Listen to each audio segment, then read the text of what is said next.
এমন একটা যুগ আসবে যে লা ইলাহা ইল্লাল্লাহ বলার মতো একটা মানুষ খুঁজে পাওয়া যাবে না, আর মানুষ রাস্তাঘাটে কুকুরের মতো জেনা করবে। রাস্তাঘাটে কুকুর যেমন সঙ্গম করে না রাস্তাঘাটে, ওই রকম করে মানুষ রাস্তাঘাটে জেনা করবে। ওই সময়ে আল্লাহ রাব্বুল আলামিন পশ্চিম দিক থেকে সূর্য উঠাবে। কোন দিক থেকে? সূর্য সত্যি সত্যি পশ্চিম দিকে উঠবে। পৃথিবী একদিকে ঘুরছে না এখন, কে জানে আল্লাহ পাক পৃথিবীর ঘূর্ণন থামিয়ে উল্টা দিকে ঘোরাতে পারেন, পারেন না? অবশ্যই পারেন। আল্লাহ পাকের জন্য এটা খালি বলা, কুন ফায়াকুন, হাও হবে। পুরো বিশ্বের বড় বড় ডিপার্টমেন্ট গুলো কারা নিয়ন্ত্রণ করছে? আমরা নিয়ন্ত্রণ করছি? জি না। এমনকি খ্রিস্টানরাও নিয়ন্ত্রণ করছে না, বরং ওরাই নিয়ন্ত্রণ করছে। আপনাকে গভীরে ঢুকতে হবে তো। তার মানে সে আত্মপ্রকাশ না করলেও তার অনুসারীরা তো মাশাআল্লাহ শক্তিশালী হয়ে গেছে কিনা? তার মানে সময় কাছে না দূরে? কাছে। এটা বোঝার জন্য কি ভবিষ্যৎবাণী করা লাগে, গণক হওয়া লাগে, জ্যোতিষী হওয়া লাগে? এটা বোঝার জন্য কোরআন সুন্নাহর সাথে শেষ জামানা স্টাডি করলেই হয়।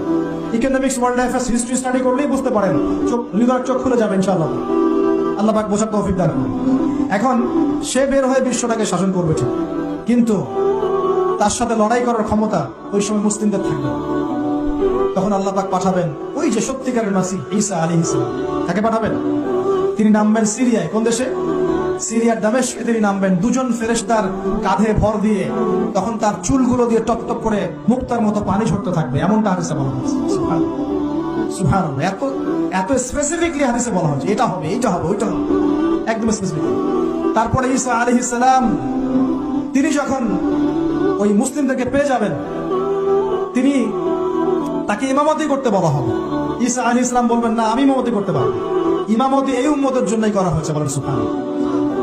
আমাদের ইমাম ইমামতি করবেন, তিনি পিছনে মুক্তাদি হবেন, একজন নবী মুক্তাদি হবেন, আর ইমাম ইমামতি করবেন। চিন্তা করতে পারবেন?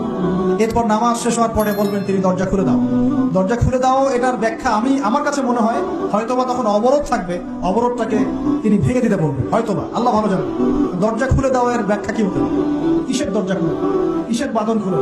নিশ্চয় একটা বাঁধনে মুসলিমদেরকে বেঁধে ফেলা হবে। তিনি ওটার বিরুদ্ধে মুসলিমদেরকে ঝাঁপিয়ে পড়তে বলবেন। তখন দাজ্জালের সাথে তার দেখা হবে। কোন দাজ্জাল? সত্যিকারের দাজ্জালের সাথে ঈসা আলাইহিস সালামের দেখা হবে। এবং ঈসা আলাইহিস সালামকে দেখা মাত্রই দাজ্জাল গলতে শুরু করবে। কি করবে?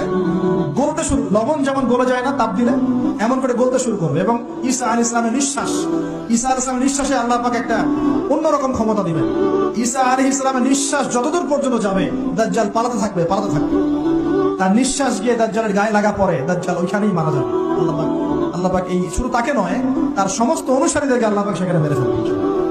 মুসলিমদের হাতে। কার হাতে? মুসলিমদের হাতে।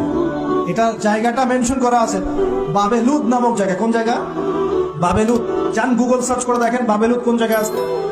আমি বলে দিব না, দেখেন কোন জায়গায় আছে, তারা ওটা নিয়ন্ত্রণ করছে। দেখেন ওইখানে দাজ্জাল মারা যাবে। মানে সত্যিকারের মাসিহের হাতে মিথ্যা মাসিহ মারা যাবে, ঠিক আছে? এবং তার অনুসারীদের পতন হবে।